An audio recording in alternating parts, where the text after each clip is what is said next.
বড় ভাই, আমাদের রাজশাহীর ফ্যাক্টরিটাতে কে যেন মাঝরাতে আগুন দিয়ে জ্বালিয়ে পুড়িয়ে ছারখার করে দিয়েছে। ভোর রাতে এই খবরটা পেয়েই কিং কর্তব্য বিমূঢ় হয় জাহিদ সাহেব। কারোর সাথে ব্যবসায়িক শত্রুতা থেকে কেউ এটা করেছে বলে মনে হলো জাহিদ সাহেবের। ফোনে শুধু জাফর সাহেবকে বলল, তুই বের হ জাফর, আমরা ফ্যাক্টরিতে যাব।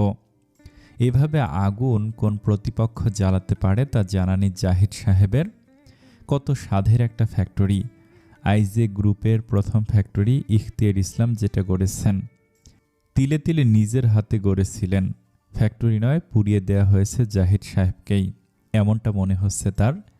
এটা তার বাবার একটা ফ্যাক্টরি ছিল। কিছু বলেন না তিনি। গায়ে একটা পাঞ্জাবি জড়িয়ে ঘুমন্ত স্ত্রীর মুখের দিকে কয়েক পল তাকিয়ে ঘর থেকে বেরিয়ে যান। বিধ্বস্ত ধ্বংসলীলা চলেছে আইজে কোম্পানির ফ্যাক্টরিটাতে। ফ্যাক্টরিটার এক পাশ সম্পূর্ণ পুড়ে গিয়েছে। স্তব্ধ বা ক্রুদ্ধ হয়ে যায় দুই ভাই। কোন পাপের ফল এটা জানে না তারা। পথিকরা ফায়ার সার্ভিস দিয়ে আগুন নিভিয়েছে। সম্পূর্ণ ফ্যাক্টরি পুড়ে ছাই হয়নি, তবে এটার সংস্কার সম্ভব নয়। আর ইট পাথর সব ভেঙে দেয়া ছাড়া আর কোনো পথ অবশিষ্ট নেই। এত খারাপের মধ্যেও ভালো দিক হচ্ছে, রাতে কেউ ফ্যাক্টরিতে ছিল না। ভাগ্যিস ছিল না, প্রাণে বেঁচেছে স্টাফেরা। সারারাত চেষ্টা করেছে অনেকবার, তবে লোকেশন ট্র্যাক করা যাচ্ছে না। তখন মাঝ রাস্তায় এসে আর ট্র্যাক করা সম্ভব হচ্ছিল না। নাম্বারটা ট্র্যাক করা, সিমটা অকেজ করে দিয়েছে এই ধারণা সবার। জানরা চিরুনি তল্লাশি চালাচ্ছে। অলরেডি পুলিশকে ইনফর্ম করা হয়েছে। এবার একটা হ্যাস্তন্যস্ত হওয়া প্রয়োজন। জান চিঠির হাতের লেখা আর খাতা থেকে ছিঁড়ে নেওয়া পেপারটার হাতের লেখার টেস্ট করালো। দুটো হাতের লেখাই একজনের। জানও বিশ্বাস করলো দুটো হাতের লেখাই বিজলির। তবে চিঠির লেখাটা নিয়ে খটকা এখনো যায়নি জানের। ওর ধারণা কেউ ওকে ভয় দেখিয়ে জোর করে লিখিয়েছে। মাথাটা ধরেছে ওর। টিমের সবাই এখনও সেই পুলিশ স্টেশনে। পিয়ন সকলের জন্য চা নিয়ে আসলে ওরা সকলে চা পান করে। জানের কাজে গলার স্বরটা এখনো ভেসে আসছে, যদিও এটা কল্পনা। গলার ভয়েসটা জানের কাছে স্বাভাবিক লাগেনি তখন। ওর এসব চিন্তা তীরের মতো বিঁধল ছাদের প্রশ্নে। শোন, আমাদের উচিত এই জায়গাটাতে নজর রাখা। মহুয়া আর আকাশ ওই জায়গাটার নজরে রাখুক। সন্দেহভাজন কেউ তো নজরে আসবেই। স্যার ভারে শেষ চুমুক দিয়ে জান বলে, তা তো অবশ্যই এটা করতেই হবে।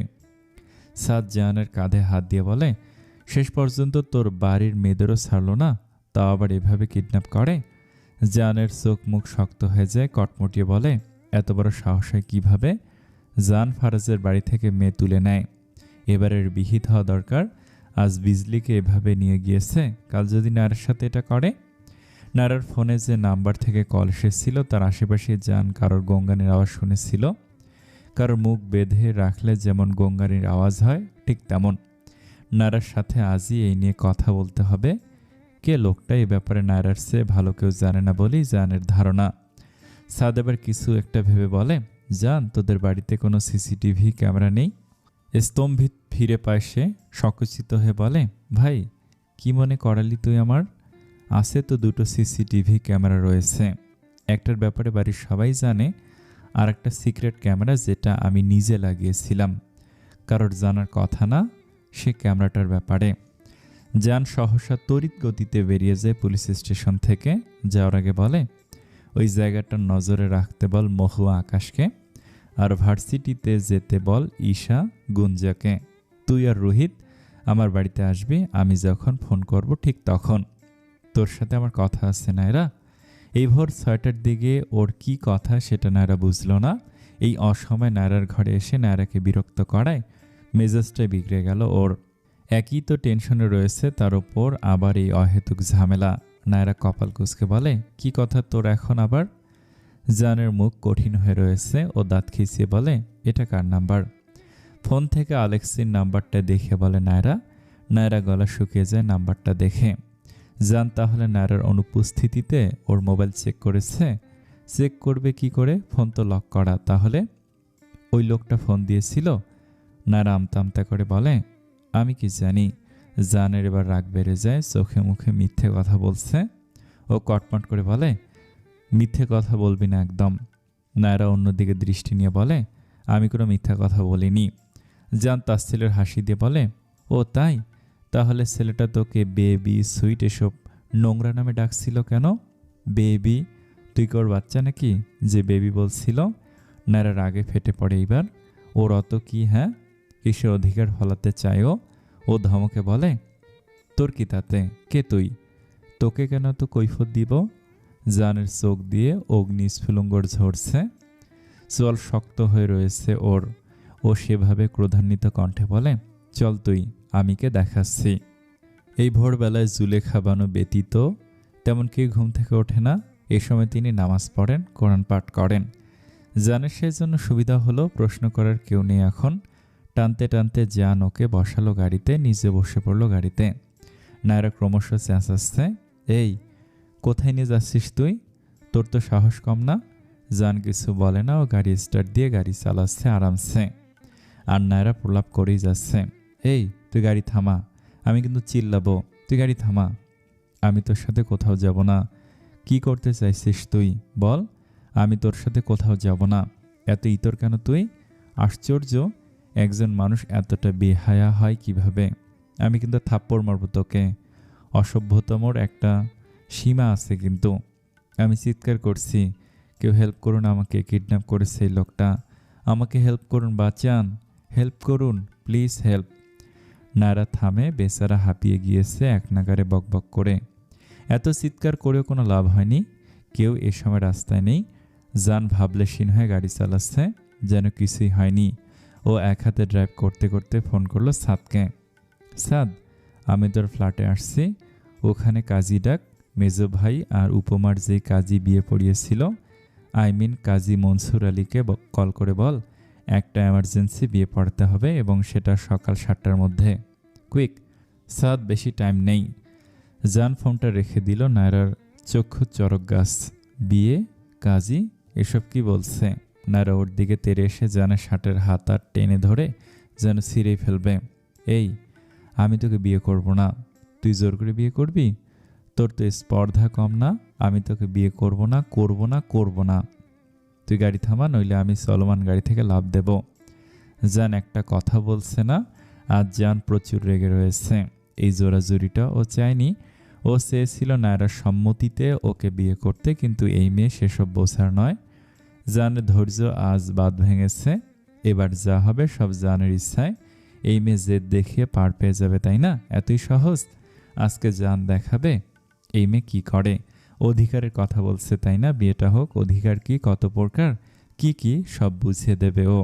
নায়রা একবার সলমান গাড়ি থেকে বাইরে তাকালো। হাই স্পিডে গাড়ি চালাচ্ছে ও। এ গাড়ি থেকে নামতে সাহস হয় না ওর। জানকে এবার একটু নরম স্বরে বলল, নায়রা তুই গাড়িটা থামো প্লিজ, এমন করিস না, এভাবে এসব হয় না, প্লিজ জান, বাড়ির সবাই ভুল বুঝবে আমায়। নায়রা এসব বলে কেঁদে দিল। জানের মন এক ফোঁটাও করল না। ও আজ বিয়ে করবে মানে বিয়ে করবে, এটাই ওর শেষ কথা। কি ভেবেছে সবসময় জানকে কাঁদাবে? আজ নায়রাও একটু কাঁদুক। আর রইল ভুল বোঝার কথা। জান তো চাইলে বিয়ের দিন নায়রাকেই তুলে বিয়ে করতে পারত, কিন্তু ও সেটা করেনি নায়রার মান সম্মানের কথা ভেবে। একটা ছেলে বিয়ে ছেড়ে পালালে মানুষ কদিন কিছু কথা শোনায়, আর একটা মেয়ে বিয়ে ছেড়ে পালালে মেয়েটাকে সারা জীবন কথা শোনানো হয়। জান চায়নি নায়রা কষ্ট পাক, তবু আজ ওকে সেটাই করতে হচ্ছে। সাদের বাড়িতে ওরা এসেছে বেশ সময়। নায়রা চোখ, মুখ, নাক, গাল লাল হয়ে রয়েছে, বোঝাই যাচ্ছে প্রচুর কেঁদেছে। জান ওর জায়গা অটল। এই সম্পর্কের একটা পরিণয় না দিয়েও ছাড়বে না, স্বস্তি পাবে না। নায়রা ড্রয়িং রুমের সোফাতে বসে রয়েছে, ওর পাশে ঈশা, গুঞ্জা আর মহুয়া। বোঝাচ্ছে যেন বিয়েটা করে নেয়। ইতিমধ্যে মেয়ে 3টের কাছ থেকে জানের আসল পরিচয় জেনেছে ও। এখন 6:30 বাজে, বিয়ে কাজী আসবে 7টায়। এমন অসময়ে বিয়ে হবে ওদের। সাদ কাজী ডাকতে গিয়েছে। ঈশা নায়রাকে নম্রভাবে বলল, ম্যাম আপনি একটু হাত মুখ ধুয়ে ফ্রেশ হয়ে আসুন, চোখ মুখ ফুলে রয়েছে আপনার। নায়রা ঈশার কথা ঝাঁঝিয়ে বলে, ফ্রেশ তো আমি তোমাদের করব, শুধু পানি নিয়ে নয়, ডিটারজেন্ট গুলানো পানি দিয়ে। ঈশার একটু রাগ হলো, মুখে কিছু বলে না ও। কিছুক্ষণ পর স্যারের বউ হবে। কিছু বললে যদি স্যারের কানে যায় তাহলে স্যার রেগে যাবে। ও শুধু নিচু স্বরে বলে, ম্যাম আপনি উত্তেজিত হবেন না। নায়রার কথা বাড়ে না। কি বলবে ও? সব এক, সব। চোখ মুখ শক্ত করে বসে থাকে সোফার ওপর। কিছুক্ষণ পর জান আসলো, ওর হাতে একটা শপিং ব্যাগ। জান ইশাদের ইশারা করলো, ওরা উঠে যায়।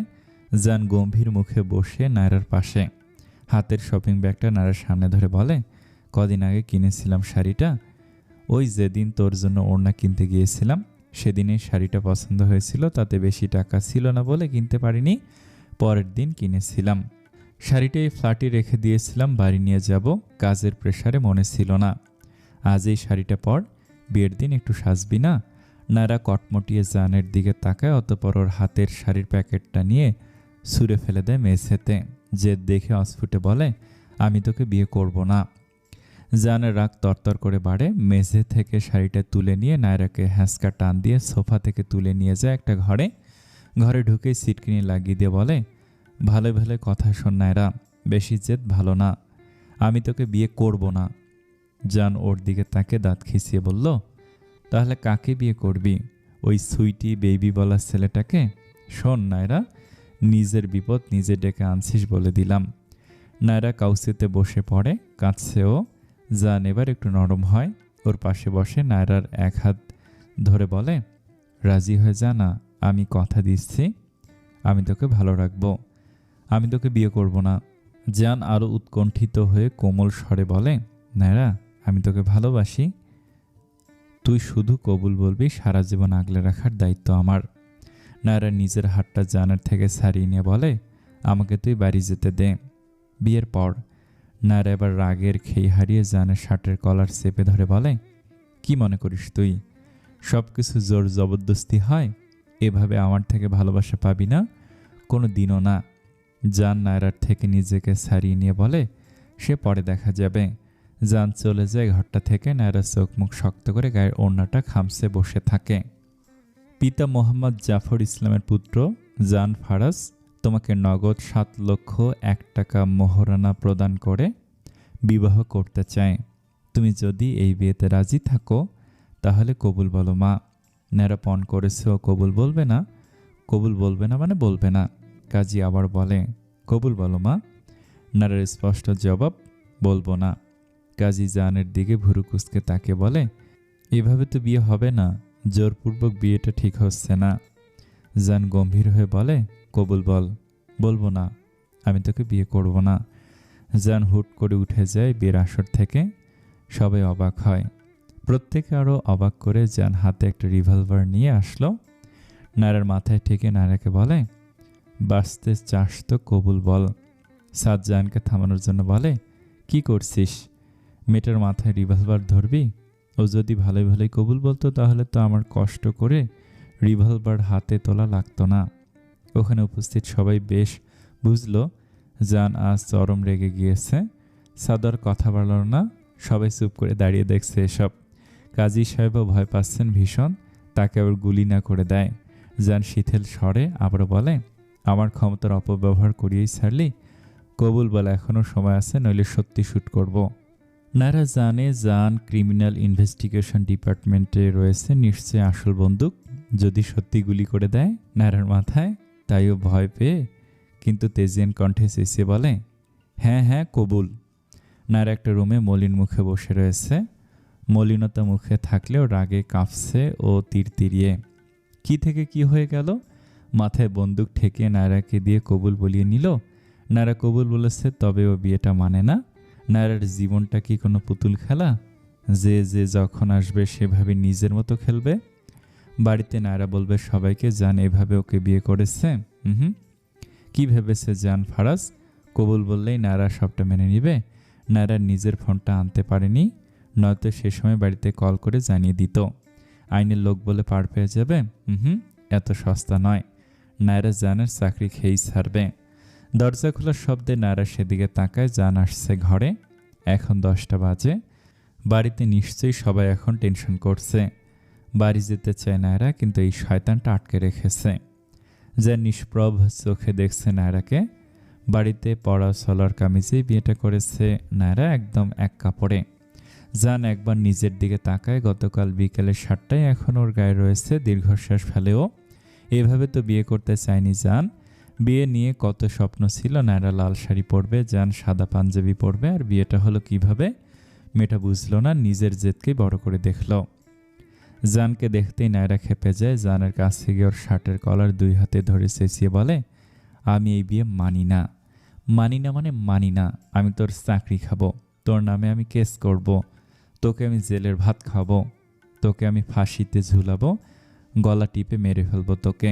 জানের কোনো হেলদোল নেই, জীবন্ত মূর্তির মতন দাঁড়িয়ে রয়েছে। নায়রা জানের এমন নির্লিপ্ততা দেখে আবারও খেকে উঠল।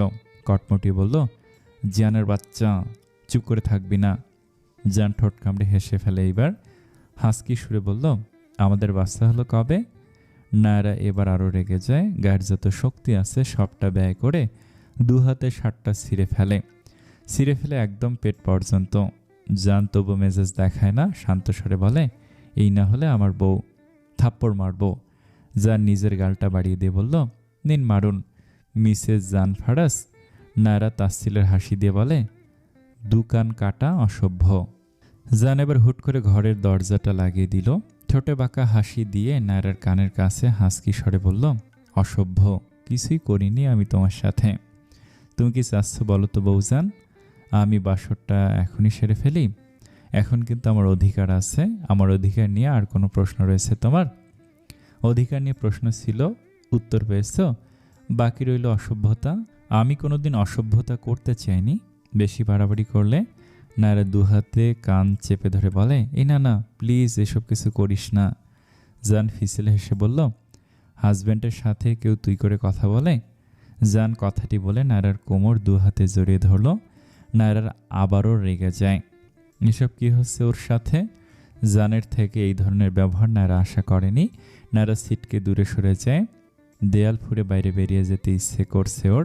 ধপ করে মেঝেতে বসে পড়ে, আওয়াজ করে কাঁদতেই থাকে। জান থতমত খেয়ে নায়রার কাছে এসে বলে, এই আমি মজা করছিলাম নায়রা, কাঁদছিস কেন? প্লিজ কাঁদিস না। এভাবে কাঁদলে আমার বুকের ভেতর দুমড়ে মুচড়ে যায়। নায়রা 2 চোখ মুছে আজলায়, আবার রাগ হয় জানের উপর, চিল্লিয়ে বলে, তোরা ছেলেরা মেয়েদের কি ভাবিস ভোগবস্তু? ভোগ করার জন্যই তো এভাবে বিয়ে করলি আমায়। জান চল শক্ত করে বলে, ভোগ করার হলে কাল বিকেলে করতে পারতাম। কাল সারাটা বিকেল আমার সাথে ছিলি, একবারও এমনটা মনে হয়েছে তোর? নায়রার কথার উত্তর করল না। জান পুনরায় বলে, এসব কান্নাকাটি পরে করিস, বিজলিকে খুঁজতে হবে তো, ওর কথা ভুলে গেলি? নায়রা চোখ তুলে জানকে দেখে, সত্যি তো, ও তো এসবের মাঝে ভুলতেই বসেছে বিজলির কথা। নির্লিপ্ত হয়ে যায়। জান আবারও বলে, চল বাড়ি যাই, সবে নির্ঘাত তোকে খুঁজছে। বাড়ি গিয়ে আমি কি বলবো? জান স্বাভাবিকভাবে বলে, বলবি তুই আমাকে বিয়ে করেছিস। নায়রা কটমুটিয়ে চোখ দুটো বড় বড় করে বলে, তুই না বললে আমি এটাই বলবো। জান বাঁকা হেসে বলে, বাড়ি গিয়ে কোনো অহেতুক সিন ক্রিয়েট করলে কিন্তু আবার রিভলভার ধরবো। নায়রা ঝাঁঝিয়ে বলল, তুই এখন আমাকে শ্যুট কর, আমি মরে যাব, তোর সাথে সংসার করব না। জান সামান্য হেসে বলে, তুই আমাদের সংসার অবধি চলে গেলি, আমি তো এতদূর ভাবিনি। নায়রা জানের শার্ট ছিঁড়ে ফেলেছে, তাই উপায়ন্তর না পেয়ে ছাদের একটা হোয়াইট শার্ট পরেছে। দুজনের বডির সাইজ প্রায় একই রকম। জানের খুব একটা অসুবিধা হলো না ড্রেসটা পরতে।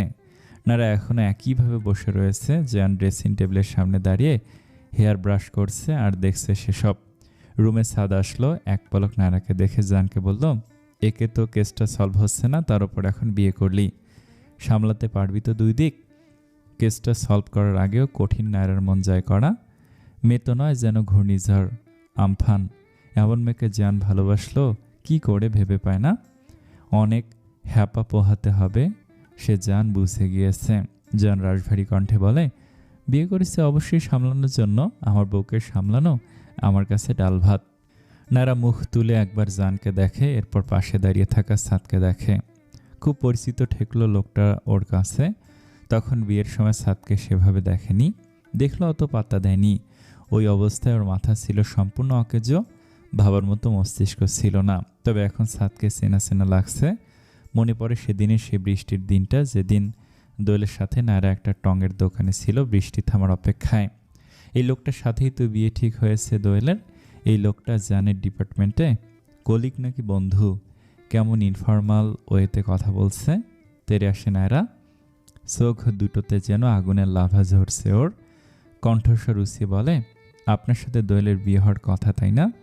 আমি বলবো দোয়েলকে যেন আপনার মতো এমন ভণ্ড লোকের সাথে বিয়ে না করে। আমি তো জানের চাকরি খাবই, তার সাথে আপনারও চাকরি খাবো। আপনি জানকে সাথ দিয়েছেন, ওকে হেল্প করেছেন, এই জন্য আজ আমি সিআইডির হেড অফিসারের সাথে কথা বলবো। আমি আপনাদের ভাতে মারব। জানের সাথে কেসটা নিয়ে গুরুত্বপূর্ণ কথা বলছিল সাদ। আকস্মিক এই মেয়ের মাইকের মতো উচ্চস্বরে দুজনে হা হয়ে যায়। এরপর সাদ হুট করে হেসে দিয়ে বলে, আপনার বান্ধবী এমনিতেই বিয়েটা ভেঙে দিয়েছে, আর বাকি রইল চাকরি খাবেন নাকি ভাতে মারবেন। এতটা সহজ? প্রুফ কোথায় পাবেন আপনি? আপনার মুখের কথা তো বিশ্বাস করবে না। নায়রা অসহায় দৃষ্টিতে জানের দিকে দেখে। এখন নায়রা কিছুই বলবে না, বাড়ি যাবে, তারপর সবটা হবে। বিজলিকেও তো খুঁজতে হবে। নায়রা ঠিক করেছে ও কি করবে। শক্ত বিছানাটার ওপর শীর্ণ শরীরটি নিয়ে পড়ে রয়েছে বিজলি। সারা শরীর ব্যথা, ক্রমশ ব্লিডিং হচ্ছে শরীর থেকে। রক্তে বিছানাটা ভিজে গিয়েছে। প্রতি মাসের এই কয়টা দিন কতটা সাবধানে আর পরিচ্ছন্নতা বজায় রাখত। কাল রাতে বিজলির ব্লিডিং শুরু হয় ও প্রতি মাসে কাঙ্ক্ষিত তারিখ মনে রাখে। এবার সে ভুলে বসেছে গতকাল থেকে যা হচ্ছে ওর সাথে। ঘরটিতে এখনও একা নিজের ব্যথাতুর শরীর নিয়ে বিছানায় পড়ে রয়েছে। জানোয়ারটা ভোরের দিকে ছেড়েছে ওকে। ওর এই অবস্থাতে ওকে ছাড়েনি। কতবার আকুতি মিনতি করেছে, পায়ে অবধি পড়েছে পশুটার, মন গলেনি। বলাই ভুল হলো, ওদের তো মনে নেই। তলপেটে প্রচণ্ড ব্যথা হচ্ছে, সেই সাথে বিরতিহীন ব্লিডিং। এক কাপড়ে বাড়িতে এসেছেও, কি করবে এখন? এই অবস্থাতে মেঝেতে পড়ে থাকা নিজের জীর্ণ বস্ত্রটার দিকে একবার মাথা তুলে তাকায়। কোনো মতে রক্তাক্ত চাদরটাই শরীরে জড়িয়ে নিজেকে আড়াল করে। অনুভূতিহীন হয়ে সে ওভাবেই শুয়ে রইল। দু চোখের কার্নিশ বেয়ে জল গড়িয়ে পড়ছে। সে জল কান বেয়ে ভিজিয়ে দিচ্ছে বিছানাটিকে। অস্ফুটে মুখ দিয়ে উচ্চারণ করল, জানোয়ার। বাড়িতে কেউই খেয়াল করেনি নায়রা ওর ঘরে নেই। সকালে ঘুম ভাঙতে খবর পায় ওদের রাজেশের ফ্যাক্টরিটা পুড়িয়ে দেওয়া হয়েছে। খবরটা জাইন দিয়েছে সকলকে। বাড়ির কোনো মানুষের মন মানসিকতা এখনও ভালো নেই। একটু আগে নাহির এসেছে বাড়িতে, বাবার কাছে ভোরেই খবর পেয়েছে বাড়ির এই অবস্থার ব্যাপারে। তাই বিলম্ব না করে ভোরে রওনা দিয়েছিল বাড়ির উদ্দেশ্যে। নাহিরের সাথে উজানও এসেছে। আসলে বাড়ির প্রত্যেকটি সদস্যকে ভালোবেসে ফেলেছে ছেলেটা, তাই এমন দুর্দিনে না এসে পারল না। উজান, জাইন, নাহির বসে রয়েছে নিচতলা লিভিং রুমে। তিনজনের মুখে থমথমে, বুঝতে পারছে না এই কাজটা করলো কে। জুলেখা বেগম, শাহিদা বানু, মরিয়ম বেগম, জেসমিন বেগম, উপমা, এরা সবাই দোতলায় যে যার ঘরে। কিছুক্ষণ পর বাড়িতে আসলো জাহিদ সাহেব। উজানকে দেখে ওনারা কিছুটা অবাক হলেন, হাসার চেষ্টা করলেন সামান্য। জাহিদ সাহেব এগিয়ে এসে বলল, তুমি? উজান সামান্য হেসে বলে, কেন আঙ্কেল, আপনাদের এই বিপদে আমি আসতে পারি না? আমি তো নাহিরের বয়সী। আমাকে আপনারা ওর মতন নিজেদের ছেলে মনে করতে পারেন। জাফর সাহেব বললেন, তা তো অবশ্যই। উজান শিথিল কণ্ঠে মিনমিনিয়ে জবাব দেয়, অবশ্যই তো বটেই। জাইন কপাল কুঁচকে বলে, কই না তো। মৃদু হেসে কথাটি বলে উজান। উজান আবার গলা খাকারি দিয়ে বলে, আপনারা চাইলে আমি আপনাদের হেল্প করতে পারি। জাহিদ সাহেব কৌতূহল নিয়ে শোধায়, কি হেল্প? উজানের কথাই সবাই চমকায়। সবার দৃষ্টি উজানের দিকে ও স্বাভাবিকভাবেই বলে, আমাদের রাজশাহীর বিজনেস ইউনিটটা এখন আর নেই, ফ্যাক্টরিটাও তো পুড়ে গেল। আপনারা যদি চান তাহলে আমি আপনাদের নতুন করে ফ্যাক্টরি করার জন্য ফিনান্সিয়ালি হেল্প করতে পারি। আর আপনাদের বিজনেসের অবস্থাটাও তো 2 মাস ধরে ভালো চলছে না। নাহির বলে, উজান দেখুন, আমাদের টাকার কোনো প্রয়োজন নেই। আমাদের একটা ফ্যাক্টরি পুড়েছে, বাকি 4টা ফ্যাক্টরি ঢাকাতে এখনও ভালো মতন চলছে, তাই ফিনান্সিয়ালি আমরা এখন স্টেবল আছি। উজান সূক্ষ্ম চোখে নাহিরকে দেখে, এই ছেলেটাও কম বুদ্ধি ধরে না। কিভাবে ব্যাপারটা ঘুরিয়ে ফেলল। উজানও তো কম নয়, ও আর কিছু বলে না। মোক্ষম সময়ে মোক্ষম চালটা দেবে। বাড়িতে ফিরল জান, নায়রা। ঘড়িতে বাজে তখন প্রায় 11টা। বাড়ির মেয়েকে নিয়ে কারোর খেয়ালই নেই। জান গাড়ি থামাতেই ও কোনো বাক্য ব্যয় না করে গটগট করে নেমে যায়।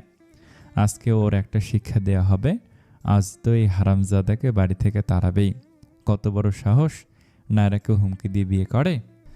পুরো বাড়িটা কেমন নিরিবিলি হয়ে রয়েছে। সদর দরজাও হাট করে খোলা। ধিমি ধিমি পায়ে ভিতরে ঢুকলো নায়রা। ওর পেছন পেছন আসছে জান। লিভিং রুমে তখন বাড়ির পুরুষেরা বসে গুরুত্বপূর্ণ আলাপচারিতা করেছিল। এদের সাথে নায়রাও রয়েছে। রাগে মাথা দপদপ করছে ওর। বাড়িতে প্রবেশ করে এক চিৎকারে বাড়ি মাথায় তুলল। এই কোথায় সবাই? জানো তোমরা জান কি করেছে? নায়রা লিভিং রুমে কাউসে বসে থাকা বাবা, চাচা, ভাই এদের খেয়াল করেনি। নায়রার এমন বিকট চিৎকারে ওদের আলাপচারিতায় ভাটা পড়ে। সবাই নায়রাকে দেখছে। জানও আসলো, বসে পড়ল কাউসের ওপর নাহিরের পাশে। উজানের দিকে নজর গেল ওর সবার আগে।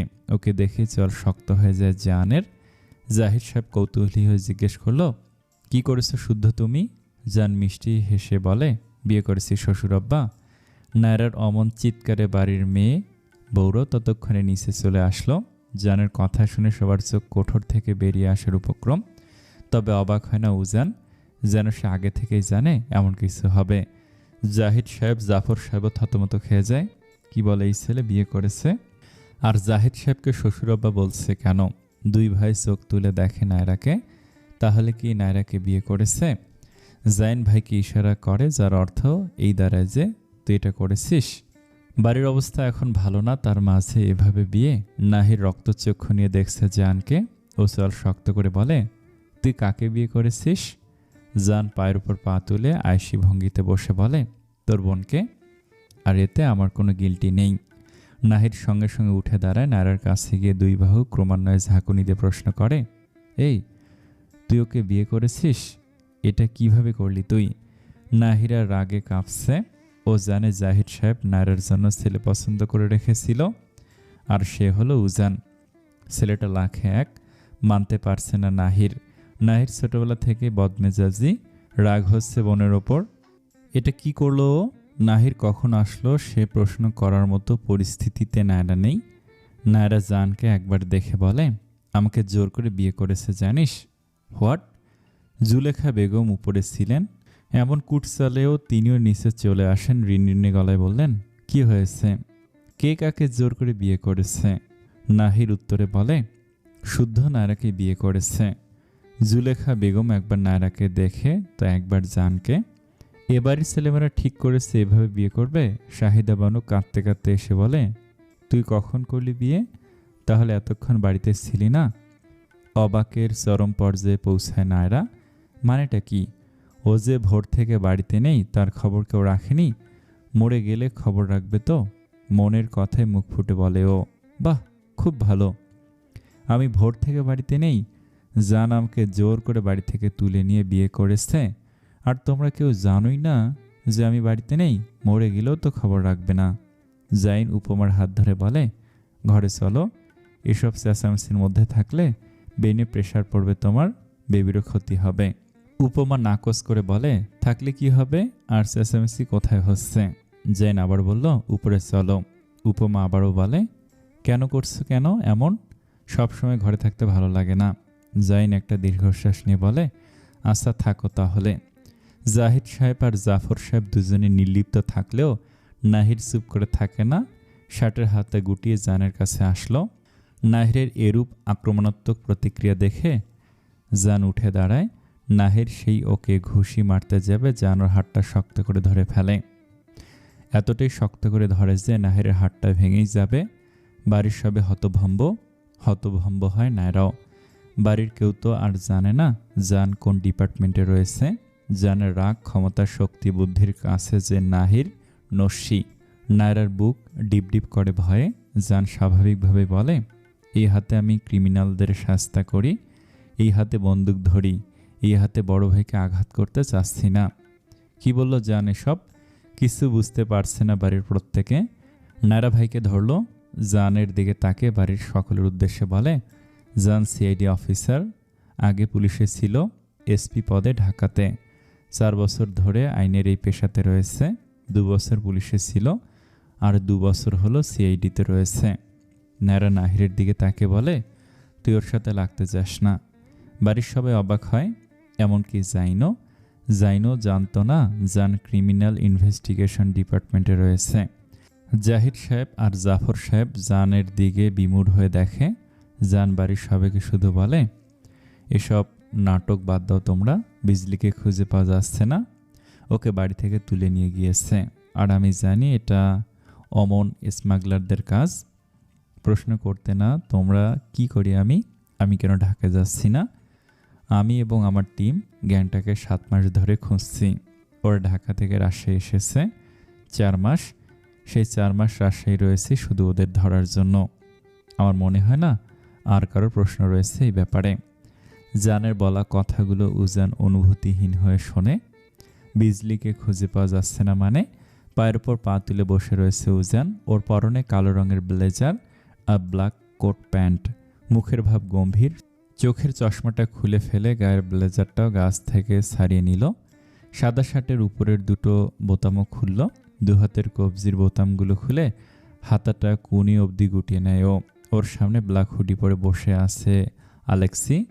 সে খুবই স্বাভাবিক। আলেক্সির কোলে অ্যালাসি খুব আদর করছে এখন, ঝাঁটার পেটা করে দরদ করা যাকে বলে। ওর এমন ভাব যেন কিছুই করেনি। উজান গম্ভীর মুখে বলে, আমি তোকে ডুপ্লিকেট চাবিটা এজন্য দিয়েছিলাম। আলেক্সি ফিসেল হেসে বলে, ডুপ্লিকেট চাবিটা আমার কাজেই লাগেনি। উজান দুহাত মুষ্টিবদ্ধ করে বলে, বিজলি মেয়েটা কী করেছিল? 17 বছরের ওই এতিম মেয়েটাকে এভাবে তুলে আনলি? আলেক্সি ভাইকে এক পলক দেখে বলে, তোর এত পীড়িত কিসের? শাট ইয়োর মাউথ বাস্টার্ড। আলেক্সি দাঁত খিসে বলে, আমি বেজন্মা হলে তুইও বেজন্মা। এত সহজে আমি এসব ভুলব না। আমার মা প্রস্টিটিউট, আমি সব মেয়েদেরই প্রস্টিটিউট বানিয়ে ছাড়ব। উজান নিজের রাগ নিয়ন্ত্রণের চেষ্টা করে বলে, বিজলি কোথায়? আলেক্সি বলল, ওকে বিক্রি করা হবে সিঙ্গাপুরের পার্টির কাছে। উজানের ধৈর্যের পরীক্ষা নিচ্ছে। উজান চল শক্ত করে ফেলে। আলেক্সি, আমি বারবার এক কথা বলতে পছন্দ করি না, বিজলি কোথায়? আলেক্সি অ্যালাসিকে কোল থেকে নামিয়ে দিয়ে পায়ের কাছের টেবিলে লাথি মেরে বলে, আন্দ্রেভ, বেশি করবি না। আমাকে আমার মতো থাকতে দে, তুই তোর মতো থাক। উজান আর কথা বাড়ায় না, নিজে খোঁজা শুরু করে। খুঁজতে থাকে। বিভিন্ন ঘরে খোঁজার পর একটা ঘরে বিজলিকে পায়ও। তস্ত্র পায়ে ঘরের মধ্যে গিয়ে চমকে ওঠেও। একই অবস্থায় মেয়ের শরীরে বিছানার রক্তাক্ত চাদর জড়িয়ে রাখা। চোখ খিচিয়ে বন্ধ করে নেয়ও। আবার ওর কাছে যায়। বুক ডিপ করছে, কোনো সারা শব্দ নেই। বিজলির কাছে গিয়ে ডাকে ওকে, বিজলি, বিজলি। বিজলি চোখ খুলে তাকিয়ে দেখে। পরিচিত মুখটা দেখে আবারও ভয় সিটিয়ে যায়। এই লোকটা আবার ভোগ করতে আসলো নাকি? উজান মেঝেতে পড়ে থাকা সালোয়ার পায়জামার দিকে তাকায়। চোখ মুখ কাঠিন্যতায় ছেয়ে যায় ওর। উজান ব্যতিব্যস্ত হয়ে শুধায়, তোমার এই অবস্থা কে করেছে? আলেক্সি কিছু করেছে? বিজলি শুধু কম্পিত কণ্ঠে বলে, আপনি করেছেন, আপনি। ওই লোকটাকে দিয়ে আমার সতীত্ব হরণ করিয়েছেন। বিজলি আবারও ডুকরে কেঁদে ওঠে। উজান বেশ বুঝতে পারছে উজানকে বিজলি আলেক্সি ভাবছে। আর কথা বাড়ায় না ও। এসব পরে দেখবে ও। আগে বিজলির জন্য প্রয়োজনীয় জিনিসপত্র পোশাক কিনে আনতে হবে। বেরিয়ে যায় রুমটা থেকে, বাইরে লক করে হন্তদন্ত হয়ে বেরিয়ে পড়ে দোতলার পরিত্যক্ত বাড়িটা থেকে। প্রায় 1 ঘন্টা পর ফিরল উজান। শহর থেকে বেশ দূরের জায়গাটা, আশেপাশে কোনো দোকানও নেই। তাই নিউ মার্কেট থেকে এসব মেয়েলি জিনিস আর কাপড় কিনে আনতে সময় লেগে গেল। বাড়িটিতে আসতেই অ্যালেক্সি ওকে প্রশ্ন করলো, ব্যাপারটা কি? মেয়েটার জন্য এত দরদ? উজান উত্তর দেয় না, ভাইকে পরে দেখে নেবে, আগে বিজলিকে এসব দিয়ে আসবে। উজান গেল রুমটাতে। গিয়ে দেখে বিজলি এখনও ওভাবেই শুয়ে আছে, নীরবে কাঁদছে মেয়েটা। উঠে বসার শক্তি রাখেনি প্রত্যুষ। উজান বিজলির হাতের কাছে প্যাকেটটা রেখে বলে, বিজলি, এখানে কিছু পোশাক আর স্যানিটারি ন্যাপকিন আছে। উজান এতটুকু বলে ঘর থেকে বেরিয়ে যায়। বিজলি অস্ফুটে বলে, জুতো মেরে গরুদান। রাগের স্ফুলিঙ্গ বিস্ফোরিত হচ্ছে উজানের চোখ দুটো থেকে। রাগ হবেই বা না কেন? ও সহজে রেগে যায় না, কিন্তু একবার রেগে গেলে রক্ষে পাওয়া যায়। ক্রোধান্নলে যেন ক্রমশই বেড়েই চলেছে ওর। তার বহিঃপ্রকাশ করছে প্রত্যুষকে প্রহার করে। মেঝেতে ফেলে পা দিয়ে একটা একটা লাথি এতটাই জোরালো ভাবে দিচ্ছে যে যার দরুন টাইলসের মেঝে ফেটে যেতে পারে এমন ভাব। কখনো প্রত্যুষের মুখে, তো কখনোর পেটে, আবার কখনোর বক্ষে। কালো শুয়ে মোড়ানো পা দ্বারা তীব্র ক্ষত সৃষ্টি করা লাথি মেরেই চলল। আলেক্সি এবার রেগে যায়। উজান এমন ভাব করছে যেন খুব ভালো মানুষ। ওর নীল চোখ দুটো আরও জল করতে লাগলো। চল শক্ত ও ধারালো হয়ে উঠল, ক্ষুরোধার ছুরির মতো। কাউচের ওপর থেকে উঠে পড়ল ও। রাশভারী গলায় বলল, আন্দ্রেভ, আমি 3 গুনব, তার মধ্যে থামবি, নইলে তোকে আমি খুন করে ফেলব। উজান ক্ষুব্ধ। যে ক্ষুব্ধতা ওকে পৃথিবীর বাইরে নিয়ে গিয়েছে, এমন একটা স্থানে নিয়ে গিয়েছে যেখানে ও শুধু শুনতেই পারছে প্রত্যুষ রাত কাটিয়েছে বিজলির সাথে। বারবার বহুবার যা অগণিত ও শুনেই যাচ্ছে এই একটা লাইন। যতবার ওর কানে বাজছে এই একটা লাইন, ততবার উজান নিজের প্রহারের তাপ বাড়িয়ে দিচ্ছে। ঝলসে যাচ্ছে ওর সেই ক্রোধান্বিত আগুনে সব মানে সব। এই অগ্নি পুড়িয়েও ফেলতে সক্ষম যেন গোটা বাড়িটাকে। শেষবারের মতো ও প্রত্যুষের গলা পা দ্বারা চেপে বলে, মাদার ফাকার, আজ আমি তোকে মাটিতে পুঁতে তবেই শান্ত হব। প্রত্যুষের শ্বাস রুদ্ধ হয়ে আসছে, মনে হচ্ছে আজই ওর পৃথিবীতে শেষ দিন, মরেই যাবে ও এমন অবস্থা। আলেক্সি হিংস্র নেকড়ের মতো ঝপ করে উজানের শার্টের কলার ধরে পেছন থেকে। উজান সাথে সাথেই লাল টকটকে চোখ দুটো আরও বড় ও ভীতিকর হয়ে উঠল। প্রত্যুষকে ছেড়ে আলেক্সিকে সজোরে একটা চর বসালো। ব্যাস, আলেক্সি ভুলে গেল উজান অর্থাৎ আন্দ্রেপ ওর ভাই। এতটাই হিংস্র হয়ে উঠল যেন একটা বাঘ হিংস্র হয়। বুকের পাঁজর চূর্ণ বিচূর্ণ করতে সক্ষম এমন একটা লাথি মারল উজানের বুকে। উজান কিছুক্ষণের জন্য থমকে গেল।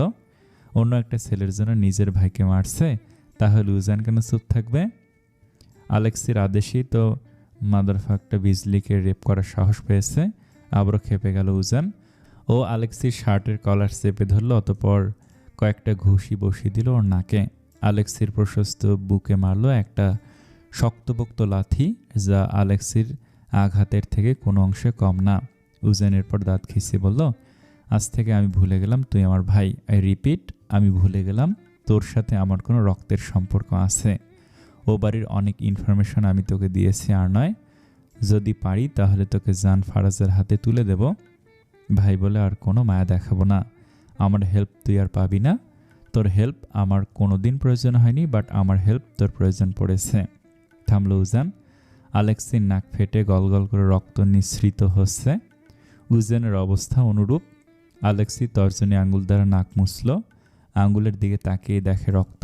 রুষ্ট কণ্ঠে বলল, খুব সাধু হয়েছিস তাই না? খ্রিস্টান থেকে মুসলিম হয়েছিস, আন্দ্রেপ নাম পরিবর্তন করে উজান মাহের করেছিস। এসব কেন করেছিস আমি বুঝি। আমার সাথে একদম ভালো মানুষই দেখাবি না। এত ভালো মানুষ তুই না। তোকে আমি এখনো শ্যুট করিনি, এটা তোর ভাগ্য। নিচে আধমরা হয়ে পড়ে রয়েছে প্রত্যুষ উজানের পায়ের কাছে। উজান চল শক্ত করে প্রত্যুষের বুকে আর একটা লাথি মেরে বলে, তোদের সাহস হয় কি করে বিজলির শরীরে নোংরা হাত দেওয়ার, শুয়োরের বাচ্চা। রাগে কাঁপতে কাঁপতে গটগট করে উজান বিজলির ঘরের যে ঘরে রয়েছে সে ঘরেই চলে যায়। আলেক্সি চল শক্ত করে দাঁড়িয়ে থাকলো, দাঁতের সাথে দাঁত পিষে বলল, আমিও দেখি মেয়েটাকে কিভাবে নিয়ে যাস। দুপুর গড়িয়ে বিকেল। জুলেখা মহল এখন সম্পূর্ণ শুনশান। বাড়ির কারোরই মন ভালো নেই। ছেলেমেয়েরা যে কি করছে। বাড়ির বড়দের মানসম্মানের কথা না ভেবে এভাবে বিয়ে করে নিল। জুলেখা বেগমের ভাই ইহলোক ত্যাগ করেছেন, তাই এখন সে শোকাহত। এসব নিয়ে কথা বলতে সে ইচ্ছুক নয়। বিয়েটা তো হয়েছে, তাই এখন ওরা স্বামী স্ত্রী। কী বা বলার আছে এই বয়স্ক মহিলার? পৃথিবীর মায়া দ্রুত ত্যাগ করতে পারলে তার শান্তি। তিনি সে সময় অতিরিক্ত কোনো কথা বলেননি, শুধু বলেছিল বিয়েটা মেনে নিতে। জাইন উপমাকে যেমন শাস্তি দেওয়া হয়েছিল, এদেরকে সে শাস্তি দিয়ে কোনো লাভ হবে না তিনি জানেন, কারণ দুজনেই যে ঘাড়তেরা। বাড়ির সবাই তো এটাই জেনে বসে রয়েছে, দোষ দুজনেরই। নায়রাকে জোর করলো আর নায়রা কবুল বলল। এটা বিশ্বাসযোগ্য ছিল না বাড়ির কারোর কাছে, কারণ নায়রা এমন মেয়েই নয় যে কবুল বলতে বললেই কবুল বলবে। জানকে ভয় পাওয়ার কোনো কারণ আগে ছিল নায়রার কাছে, তবে আজ থেকে সে কারণটাও আছে। লিভিং রুমে সবাই জামায়াত। কারোর একে তো মন মেজাজ ভালো নেই, ফ্যাক্টরি পুড়েছে, তাই চুপচাপ থমথমে মুখে সব সোফাতে বসে রয়েছে। আর নায়রা উগরে দিচ্ছে ওর অনর্গল অভিযোগ, তোমরা সবাই আমার দোষ দাও কি করে? এই তোমরা জানো না তোমাদের গুণধর ছোট ছেলে কি? আমি কতবার বলেছি আমি বিয়ে করব না ওকে, তবুও জোর করে বিয়ে করেছে। জানো তোমরা কি কি করেছে জানো? আমার মাথায় রিভলভার ঠেকিয়ে ভয় দেখে কবুল বলিয়েছে। কত বড় শয়তান!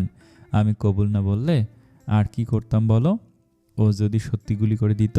আর জানো বিয়ের পরে কি করেছে আমার কোমরে? নায়রা থেমে যায়। লিভিং রুমের সকলের চোখ বড় বড় হয়ে যায়। বিষম খান, জুলেখা বেগম। নায়রা থতমত খেয়ে গেল। প্রসঙ্গ পাল্টে বলে, আমার শেষ কথা, আমি ওর সাথে থাকবো না, ওর সাথে রুম শেয়ার করব কখনই না। আর হ্যাঁ, আমার তালাক চাই। ও ও যদি বিল গেটসের নাতিও হতো তবু আমি ওর সাথে থাকতাম না। আমাকে তালাক দিতে বলো ওকে। জুলেখা বানু নায়রাকে ধমকে বলে, একদম চুপ, মেয়ে মানুষের এত জেদ ভালো না। আর তালাক তালাক করছিস কিছু জানিস? একমাত্র স্বামী চরিত্রহীন হলে স্ত্রী তালাক চাইতে পারে। আল্লাহর কাছে সবচেয়ে অপছন্দ এই তালাক।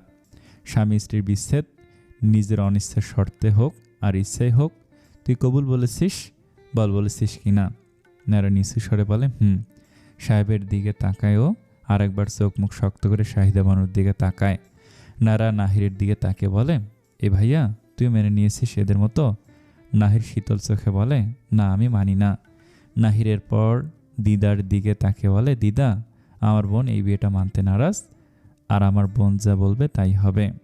শাহিদা বানু কটমুটিয়ে ছেলেকে বলল, একদম কথা বলবি না। এইভাবে মেয়েটার মাথা খেয়েছিস। এখন ওর জীবনটা নষ্ট করতে চাচ্ছিস? বয়স তো কম হলো না। ওর থেকে ছোট উপমা কদিন পর এক বাচ্চার মা হবে। আরও 24 বছরের একটা মেয়ে বিড়াল পালে। ওটা ওর বিড়াল পালার বয়স না, বাচ্চা পালার বয়স। আমাকে একটু বলতো নাহির, তুই নিজে আধবুড়ো হয়ে গিয়েছিস, বিয়ে করলি না? কতবার কত সুন্দর সুন্দর মেয়ে দেখালাম, বললি না?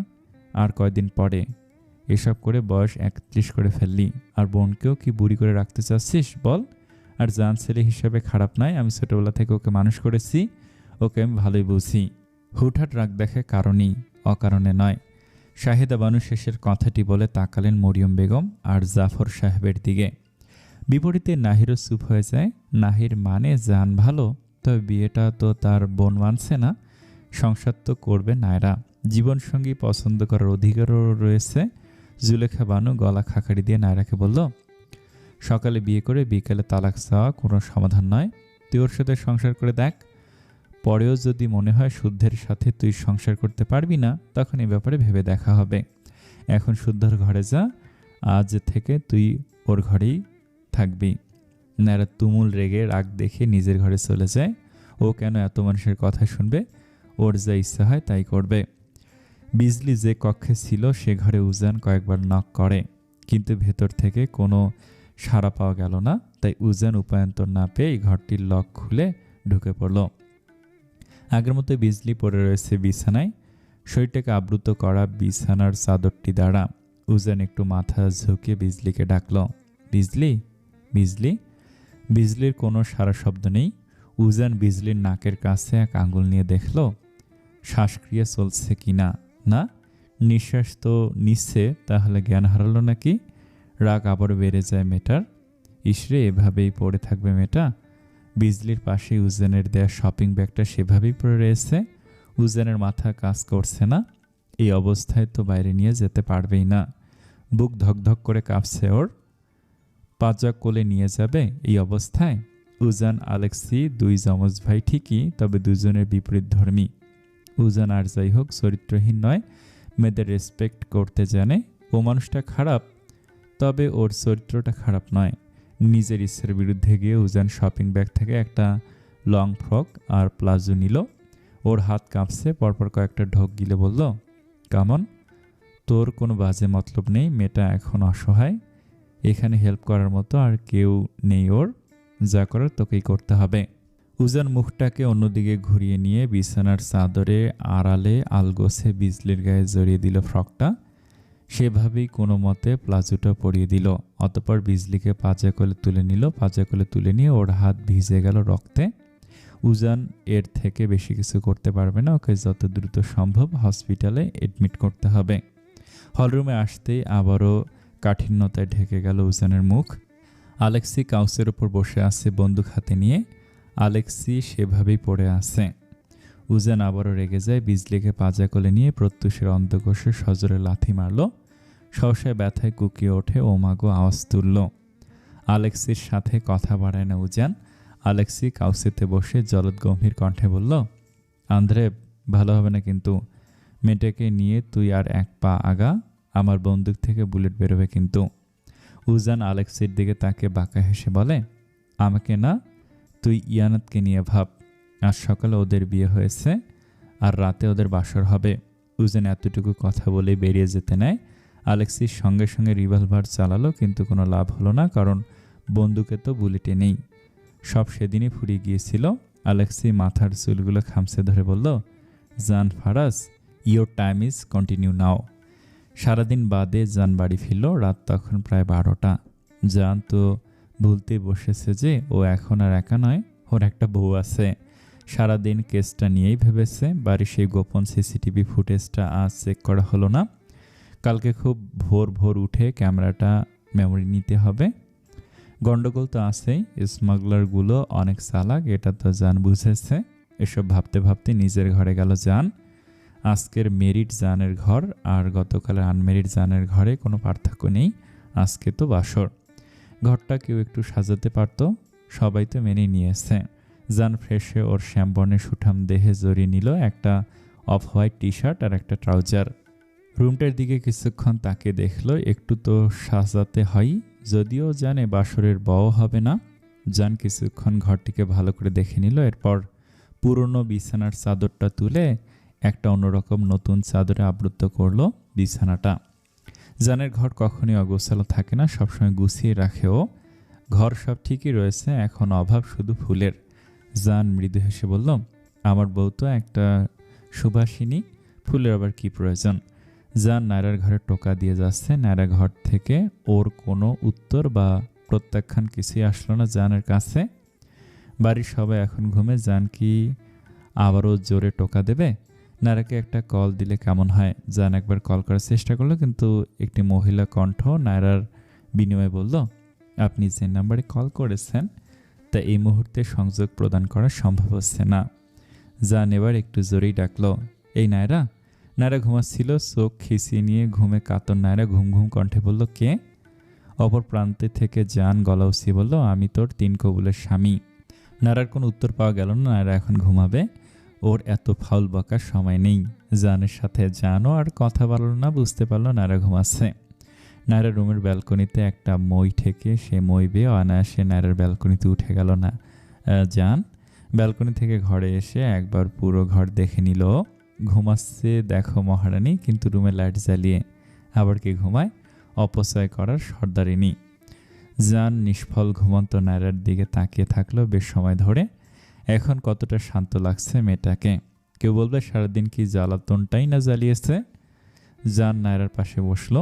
নায়রার হাতটা নিজের হাতে নিয়ে নিল। বাহ, হাতটা তো খুব সুন্দর।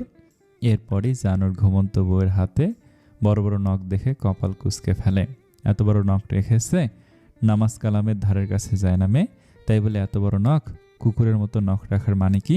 জান নায়রাকে ডাক দেওয়ার তাগিদে বলে, এই ওঠ নায়রা। নায়রা বিরক্তি নিয়ে বলল, কিরে ভাই, আমি বললাম না যাব না, আমি ওর সাথে সংসার করব না, আমাকে তালাক দিতে বলো কে? নায়রা ঘুমের মধ্যে এসব দেখছে, স্বপ্নেও তো জানকে নিয়েই ভাবছে, তাও মেয়ের জেদ কমে না। জান নিষ্প্রভ চোখে নায়রাকে কয়েক পলক দেখে ঘুমন্ত নায়রাকে কোলে তুলে নিল। কারোর হাতের স্পর্শ পেতেই নায়রার ঘুম ছুটে যায়, হকচকিয়ে ওঠেও। নায়রার চোখ কপালে ওঠার মতো অবস্থা। জান ওকে কোলে নিয়ে উঠে দাঁড়িয়ে দরজার ছিটকিনি খুলতেই নায়রা চেঁচিয়ে বলে, স্যার বলছি, তুই ছাড়বি, আমি সবাইকে ডাকবো।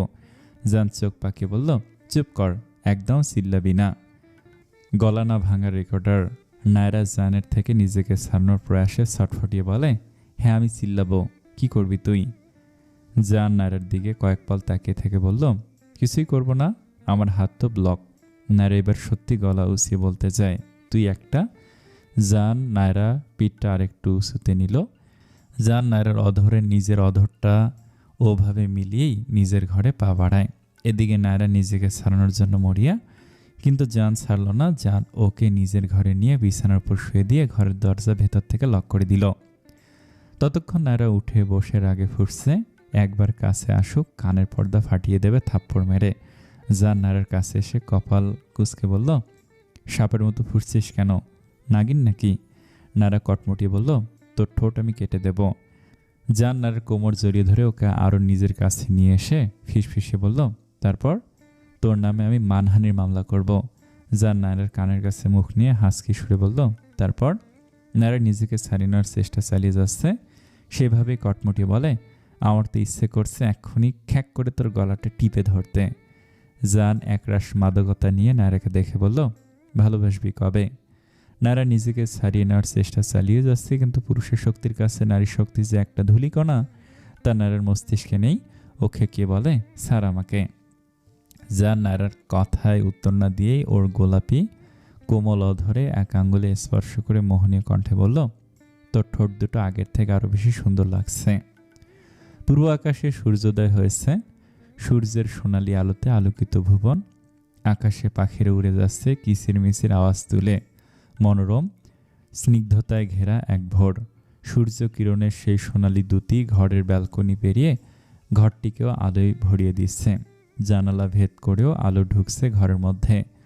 সূর্যের আলো মুখমণ্ডলে পতিত হতেই চোখ মুখ কুঞ্চিত করে ফেলল নায়রা। মুখ দিয়ে বিরক্তির সহিত উচ্চারণ করলো চকারান্ত। শরীরটাকে মনে হচ্ছে কেউ দু হাতে বদ্ধ করে রেখেছে, শক্ত করে, তবে অতি যত্নে হাত দুটো দ্বারা বদ্ধ করেছে ওর শরীর। পরিস্থিতি বোধগম্য হতেই মিটমিট করে চোখ খুলল নায়রা। পাশে তাকে দেখলো জানকে খুব শক্ত করে জড়িয়ে ধরে রেখেছে। তার চেয়ে বেশি অবাক হলো এটা দেখে যে নারও জানকে জড়িয়ে ধরে আছে। জান ছেড়ে দিল না। ঘুমন্ত জানকে বেশ কিছুক্ষণ দেখল। ও শ্যামবর্ণের মুখটাকে কত মায়া মায়া লাগছে, নিষ্পাপ শিশুর মতো লাগছে। নিশ্চয়ই সারা রাত এখানেই ছিল। কিভাবে জড়িয়ে রেখেছে ছেলেটা ওকে। আবারও রেগে যায় নায়রা। জানের থেকে নিজেকে ছাড়িয়ে নিয়ে বিছানায় উঠে বসলো। অতঃপর কটমটিয়ে বলল, ঘুম থেকে ওঠ, তুই বিছানায় কেন? জানের দেহ ঝাঁকাতে ঝাঁকাতে বলল, জানের শরীরে এখনও সেই ছেঁড়া টি শার্টটাই রয়েছে। কিছুক্ষণ থম মেরে বসে আবারও দেখতে থাকলো জানকে। একটা শ্যামলা মুখ যে ঘুমিয়ে আছে, চুলগুলো এলোমেলো হয়ে কপালের উপর পড়েছে। শ্যামলা হলেও দেখতে কিন্তু বেশ। স্তম্ভিত ফিরল ওর। কি ভাবছে ও এসব? কটমটি এবার জানকে আরো জোরে ধাক্কা দিয়ে বলল, এই জানের বাচ্চা, তুই বিছানায় কেন? জান ঘুমের ঘোরে হাসকি সুরে বলল, বৌজান, আমি বাবা হতে চাই। আমার একটা পরীর মতো মেয়ে চাই, লিটল অ্যাঞ্জেল চাই আমার। নায়রা এবার উচ্চ শব্দে বলল, এ বেহায়া, তুই আগে ওঠ। তোর সাহস কত? তুই আমার সাথে এক বিছানায় ঘুমিয়েছিস? ওঠ। ধরফড়িয়ে উঠে বসল জান। মাথার মধ্যে ঝিমঝিম করছে। ভোরের দিকেই চোখের পাতা দুটো বুঝেছিল। ঘুমটা সহ্য হলো না ওর। কি ঝামেলা বিয়ে করলো? জান মাথার চুলগুলো কিছুক্ষণ খামছে ধরে বসে রইল। মাথা ধরেছে সারা রাত না ঘুমানোর ফল। নায়রা টেবিল সাইডে পানির বোতলটার সম্পূর্ণ পানি জানের মাথায় ঢেলে দিল। এরপর কটমটি বলল, তুই বিছানায় কেন? উত্তর দে। মাথাটা প্রচুর ধরে রয়েছে ওর। এই মেয়ের জন্য দেখছে ঘুমাতেও পারবে না। হঠাৎ করে মেজাজটা বিগড়ে যায় ওর। সমস্ত শরীর ভিজে গিয়েছে। রক্তিম চোখে এক পল নায়রার দিকে তাকিয়ে উঠে পড়ে বিছানা থেকে। সেই সাথে হ্যাঁচকা টান দিয়ে নায়রাকেও জোরালোভাবে টেনে তুলল। এতটাই জোরালোভাবে যে নায়রা ওর হাতের কবজিতে ব্যথা পাচ্ছে। ও হুঙ্কার দিয়ে বলল, এই কোথায় নিয়ে যাচ্ছিস তুই? হাত ছাড়। জান ছাড়ল না। টানতে টানতে ওয়াশরুমে নিয়ে ওকে দাঁড় করালো। কি করছিস? জান দাঁতে দাঁত পিষে বলল, কাল রাত থেকে তোর সব অহেতুক জেদ সহ্য করেছি। এতটুকু বলে ওয়াশরুমের দরজা ছিটকিনি লাগিয়ে দিল। নায়রার চোখ বড় বড় হয়ে যায়। পরপর শুকনো ঢোক গিলে বলল, দরজা লাগালি কেন? জান নায়রার কথার কোনো উত্তর দিল না।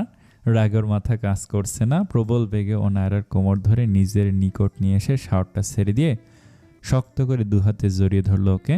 কাক ভেজা হয়ে গেল দুজনেই কয়েক লহমায়। নায়রা রাগে কাঁপছে। ও এবার আর চুপ থাকলো না। এসব অসভ্যতা আমি অনেকক্ষণ ধরে সহ্য করেছে। একটানে নিজেকে ছাড়িয়ে নিয়ে সপাটে থাপ্পড় বসালো জানের গালে। এরপর ওর বুকে ধাক্কা দিয়ে ওয়াশরুম থেকে বের হতে নিলে জান ওর হাত শক্ত করে ধরে ফেলল।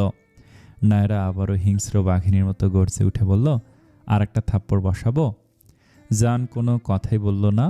পাল্টা মেয়েটির মাথাটা এক হাতে ধরে আর এক হাত দিয়ে ওর কোমর আবারও জড়িয়ে ধরল। নায়রা সিক্ত টসটসে অধর যুগল নিজের দখল নিয়ে নিল। আশ্লেষ নিয়ে থাকলো কোমল অধরদয় থেকে। এটাও রাগের বহিঃপ্রকাশ। তাই ওর দখলদারিতে ছিল না কোনো নমনীয়তা। দংশন করতে থাকলো মেয়েটির ঠোঁট। নায়রা হতবিহ্বল। কাঁপছে ওর শরীর। স্তব্ধ হয়ে দাঁড়িয়ে রইল। জান ওকে অবাক করেছে, চরম অবাক করছে। চোখ দিয়ে দুফোঁটা জল গড়িয়ে পড়ল। জানের ঘাড়ে নিজের নখ বসিয়ে দিল। জান তবুও ছাড়ল না। আরও তীব্রভাবে নায়রার অধরষ্ট করতে থাকলো। বেশ কিছুক্ষণ পর জান আকস্মিকভাবে ছেড়ে দিল নায়রাকে। একটা লম্বা নিঃশ্বাস নিয়ে দেখল মেয়েটাকে। রাগে গাল দুটো টমেটোর মতো লাল হয়ে গিয়েছে। নায়রার শরীরের সাথে ছাইরঙা কামিজটা লেপ্টে আছে, যার দরুন ওর সুঢল শরীরের প্রত্যেকটি ভাঁজ নিখুঁতভাবে স্পষ্ট হয়ে উঠেছে। নায়রার এই নিদারুণ এবং আবেদনময় সৌন্দর্যে জান আবারও নিজের নিয়ন্ত্রণ হারায়। জানের এতক্ষণে রাগ পড়েছে। শার্টটা অফ করে দিয়ে নায়রাকে কোলে তুলে নেয়। নায়রা আজ দেখবে কত দূর যায় এই ছেলে, কত দূর, তাই আটকালো না ওকে। নায়রার ভেজা শরীরটাকেই বিছানায় শুয়ে দিল জান, ও নিজেও ভেজা। সেদিকে হুঁশ নেই, ও অন্য কোনো গ্রহে চলে গিয়েছে। নায়রা চোখ মুখ শক্ত করে দেখতে থাকে জানকে। জান নায়রার ওপর আতশোয়া হয়। নায়রা নিস্পৃহ নয়নে দেখছে জানকে। জান নায়রার গলায় মুখ ডুবিয়ে দিয়ে হাসকি সুরে বলল, বৌজান, এত সুন্দর কেন রে তুই? নিজের নিয়ন্ত্রণ হারাচ্ছি বারবার। নায়রার ঠোঁট দুটো রক্তাভা ধারণ করেছে। জান তা দেখে হেসে বলে, খুব ব্যথা লেগেছে, আদর করে দিচ্ছি। জান অত্যন্ত কোমলতা নিয়ে নায়রার ঠোঁটে চুম্বন করলো। নায়রা ভেতরে ভেতরে রাগে ফুঁসছে। নায়রা কোনো উত্তর দিচ্ছে না, ও নিশ্চুপ। জান ওর পিঠ গলিয়ে ঘাড় থেকে চুলগুলো সরিয়ে দিল। চোখ তুলে একবার দেখে নায়রাকে অন্যদিকে চোখ ফিরিয়ে তাকিয়ে আছে। জান ফিসেল হাসলো, যাক তাহলে মানানো গিয়েছে। নায়রার কপাল, দুই গাল, ঠোঁট আদুরে ওর ওষ্ঠ স্পর্শ করে আরও মোহনীয় কণ্ঠে বলল, বৌজান, unconditionally I want you right now. নায়রার ওপর থেকে উঠে নিজের গায়ে টি শার্টটা খুলে ফেলল। নায়রার পাশে আধা শোয়া হয়ে শুয়ে এক হাত মাথায় ঠেকায়। অতঃপর নায়রার কোমর জড়িয়ে ধরে নিজের দিকে ফেরালো। চোখ আটকে গেল নায়রার উন্মুক্ত গলায়। ওর বিউটি বোনের কাছে গাঢ় কালো তিলটায় চোখ আটকে গেল। কামুকতা নিয়ে তিলটার দিকে কিছুক্ষণ তাকিয়ে থেকে ঠোঁট বসে তিলটাকে পরপর 2-3টে চুমুখে মাদক কণ্ঠে বলল, তুই রাজি? নায়রা সোজা সাপটা প্রশ্ন, কিসের জন্য রাজি হব? জান চোখ তুলে তাকে বিষয় নিয়ে বলে, কিসের জন্য মানে? আমাদের দাম্পত্য জীবন শুরু করতে রাজি কিনা তাই। নায়রা জানের হাত সরিয়ে দিয়ে বলে, আমার কাঁধ থেকে তোর কুৎসিত মুখটা সরা। কাল রাত থেকে তোর এসব নোংরামি সহ্য করেছি। বিয়ে করেছিস, রাইট আছে তোর, তাই বলে তুই যা ইচ্ছা তাই করবি? আমি কি সেক্স টয়? জান নিজেকে সরিয়ে নিয়ে বলল, কি আবল তাবল বলছিস এসব? নায়রা জানের দিকে রক্তচক্ষু নিয়ে বলে, ঠিকই বলছি, কাল থেকে তোর ব্যবহার দেখে আমার মনে হচ্ছে না বউ না আমি, সেক্স টয় নিয়ে এসেছিস নিজের ঘরে তুই। জান হা হয়ে যায়। সত্যি তো এমন ব্যবহার করা একদমই ঠিক হলো না। মেয়েটাকে একটু স্পেস দেওয়া প্রয়োজন, কিন্তু ওই যে পুরুষ। নায়রাকে দেখলে জান দিন দুনিয়ার সমস্ত জ্ঞান ক্ষয়। নিজের পুরুষসত্তা বলে, দেখ তোর বউ কত রূপবতী, একটু আদর করে দে। নায়রা জানের পাশ থেকে উঠে বসে একটা বালিশ জানের মুখে ছুঁড়ে মেরে বলে, অসভ্য। গটগট করে বিছানা থেকে নেমে দরজা খুলতে নিলে জান উঠে বসে উৎকণ্ঠা নিয়ে বলে, কোথায় যাচ্ছিস? নায়রা স্থির হয়ে বলে, আমার ঘরে। তোর ঘর তো এটা। নায়রা কাট জবাবে বলে, না, এটা আমার ঘর নয়। নায়রার পোশাক থেকে পানি পড়ছে টুপটুপ করে। জান তো দেখে বলে, আচ্ছা মানলাম তোর ঘর নয়, কিন্তু এই অবস্থায় যাবি কি করে? নায়রা নিজেকে এক ঝলক দেখে বলল, তোকে এত ভাবতে হবে না। দরজা খুলে দপাদপ পায়ে ত্যাগ করলো জানের ঘর। দোতলার করিডোর পর্যন্ত আসতে পথে দেখা হয় জেসমিন বেগমের সাথে। জেসমিন বেগম নায়রাকে দেখে অবাক হয়ে শুধালেন, ভিজে আসলি কোত্থেকে? নায়রা চট করে জবাব দিল, জানি না। নায়রা নিজের ঘরে বড় বড় পা ফেলে চলে যায়। পেছন থেকে যায় একজোড়া কৌতূহলী চোখ। একটা বিলাসবহুল বাংলো বাড়ি, যেখানে মানুষই থাকে না, তবে আজ সেখানে ডাক্তার, রাঁধুনি, সার্ভেন্টের কোনো অভাব নেই। যে যার নিজ নিজ কাজে ব্যস্ত। বিশাল বড় একটা কক্ষ। ঘরটির নরম বিছানায় নিশ্চিন্তে ঘুমাচ্ছে বিজলি। খুবই গভীর ঘুমে আচ্ছন্ন। ডাক্তার ঘুমের ওষুধ দিয়েছে বলে এতটা শান্তভাবে ঘুমাচ্ছে। ওর ফর্সা মুখটাতে ক্লান্তির ছাপ, চোখের নিচে কালি পড়েছে, তবুও যেন ওর রূপে এক ফোঁটা ভাটা পড়েনি। নার্স মহিলাটি বিস্ময় নিয়ে দেখছে মেয়েটিকে। এতটা নিখুঁত সুন্দরী মেয়ে সে তার 45 বছরের জীবনে দেখেনি। গায়ের রংটাও ধবধবে ফর্সা। সৌন্দর্যের বিবেচনায় ইরানি মেয়েদের মতো। ইরানি মেয়েরা এমন সৌন্দর্যের অধিকারিণী হয়। বাদামি রঙের চুল, গৌরবর্ণের ফিনফিনে মেদহীন তনু, সেরি ফলের মতো লালচে ঠোঁট, যেন আসমানের পরী মর্তলোকে নেমে এসেছে। সে তখন থেকে মেয়েটাকে দেখে যাচ্ছেন তিনি। মুখ দিয়ে অস্ফুটে উচ্চারণ করল, মাশাআল্লাহ। একটা মেয়ে এতটাই সুন্দর হতে পারে? চোখ ঝলসে যাওয়ার মতো সৌন্দর্য নিয়ে জন্মেছে মেয়েটা। কিন্তু এত সুন্দরী যুবতী মেয়েকে কোথায় পেলেন মিস্টার উজান সাহেব? সিস্টার, আপনি এখন বাইরে যান। সিস্টার রিমির ভাবনার ছেদ ঘটে। সে দেখল উজান দরজার পাশে দাঁড়িয়ে আছে। রিমি দুপাশে মাথা নেড়ে বিজলিকে আর একবার দেখে কক্ষ ত্যাগ করলো। উজান কক্ষে এসে দেখলো বিজলি তখনও ঘুমাচ্ছে। ভুরু কুঁচকে কিছুক্ষণ দেখলো মেয়েটাকে, চোখের সামনে ভেসে উঠল প্রথম দিনের সেই দৃশ্যটা। উজান যেদিন প্রথম জাহিদ সাহেবের নায়রাদের বাড়িতে এসেছিল সেদিনই কথা। সদর দরজায় দাঁড়িয়ে কলিং বেল বাজান সাথে সাথেই 17 বছরের ছোটোখাটো অবাঙালিদের মতন একটা মেয়ে দরজা খুলেছিল। প্রথম দেখায় এই বিজলি নামের মেয়েটির রূপে মুগ্ধ হয় ও জঘন্যভাবে প্রেমে পড়ে যায়। এরপর জানলো এই মেয়েটির সাথে বাড়ির কারো রক্তের সম্পর্ক নেই। এরপরের দিন খুব ভোরবেলায় মেয়েটিকে ছাদের কার্নিশে বেয়ে দাঁড়িয়েছিল। ঠোঁটে বিদ্যমান ছিল মন ভালো করে দেওয়ার মতো হাসি। সকাল সকাল মেয়েটিকে দেখে মন ভালো হয়ে যায় উজানের। সেদিন সন্ধ্যাবেলায় যখন নারা ওর পাশে বসেছিল হঠাৎ করে হেসেছিল সেই হাসি, যা দেখে ওর বিজলির হাসিটা চোখের সামনে ভেসে ওঠে।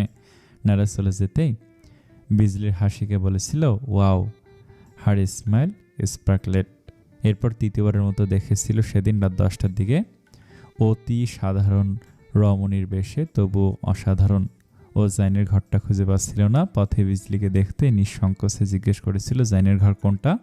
শান্তশিষ্ট মেয়েটি খুব নিচু স্বরে জবাবে সেদিন বলেছিল, এক আঙুল উঠিয়ে, ওই যে ওই দিকে। মেয়েটি তড়িঘড়ি পায়ে চলে গিয়েছিল ঠিকই, তবে তখনও উজানের কানে বাজছিল বিজলির সেই সুকণ্ঠটা। এক প্রকার ঘরের মধ্যে চলে যায় ও। বিজলির কথা ভাবতে ভাবতে বেখেয়ালি হয়ে নক করে নারার ঘরের দরজায়।